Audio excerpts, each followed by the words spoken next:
Hey guys, time for another drutterance episode. This one's episode number 4, and a drutterance is a short, unedited, unscripted, unplanned video on a particular topic that I just bang off in a few minutes and upload when I don't have a lot of resources or time for doing a longer video.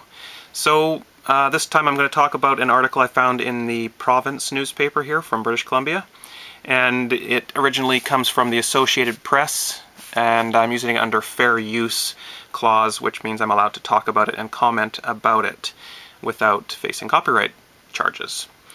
So let's get right into it. I'm just going to read this article and give a few comments on it.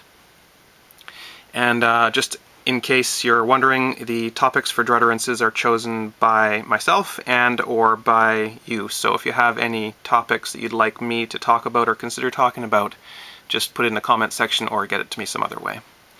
Alright, this happened in Paris, obviously.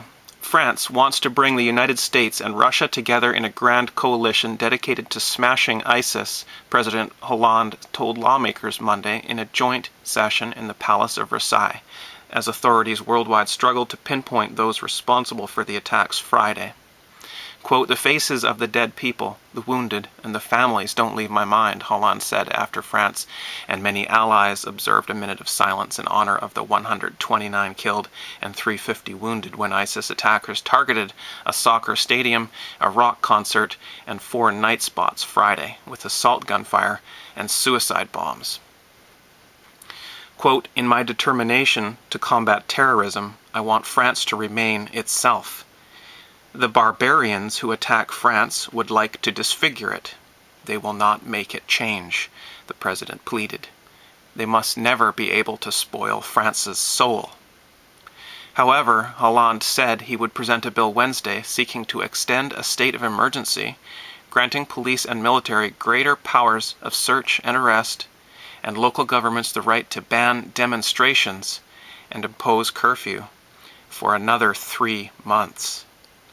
Hollande said the United States and Russia needed to set aside policy divisions over Syria, if that's what you call it, policy divisions. I call it conducting a Cold War over many decades, but adding he hoped to meet soon with President Barack Obama and Russian President Vladimir Putin to, quote, "unify our strength and achieve a result that has been too long in coming.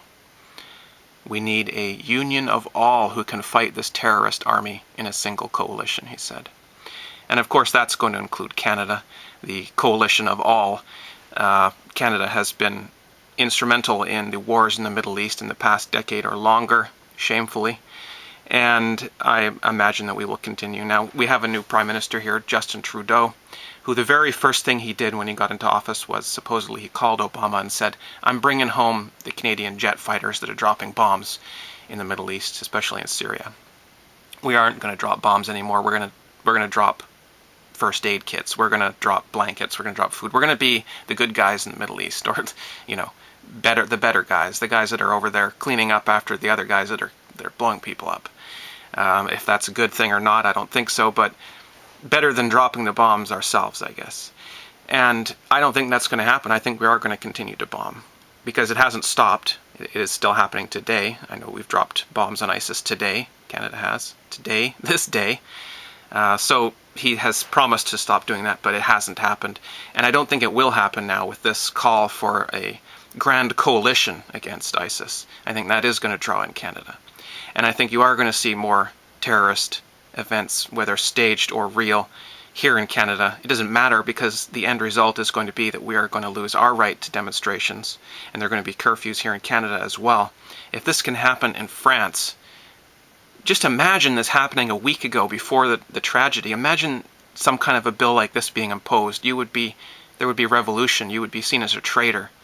You would be removed from power. But he can call for these kind of things. He can call for tyranny imposed by himself.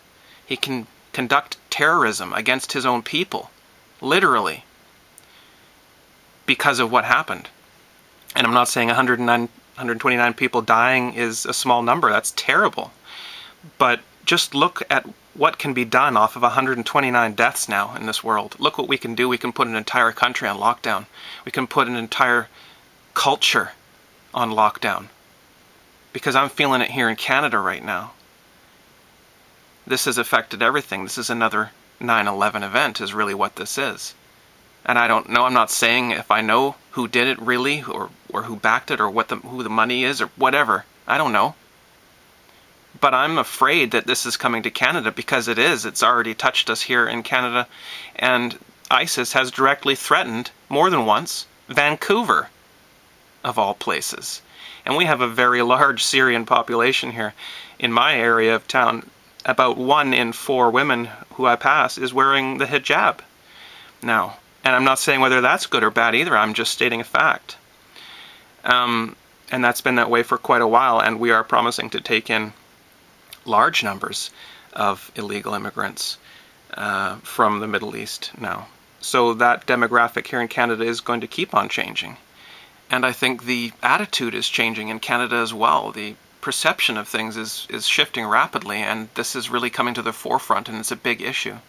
But I'm going to leave the video there. I could talk about this for a long time, but I did want to present that article and just show you what's going on here in Vancouver a little bit, what's going on in France, and what could affect Canada in the next weeks, days, months. It doesn't seem to be years anymore. This kind of stuff is happening on a rapid pace now. France is calling for a coalition between Europe, Russia, and North America against the Middle East. Really, what are they leaving out there? China and India, basically? They're calling for world war, is what that is. That's what they're calling for, is they're calling for world war. There's no other way to say that. And they're calling for an end to civil liberties. And that is expected to spread, in my opinion. Unfortunately. Talk to you guys soon.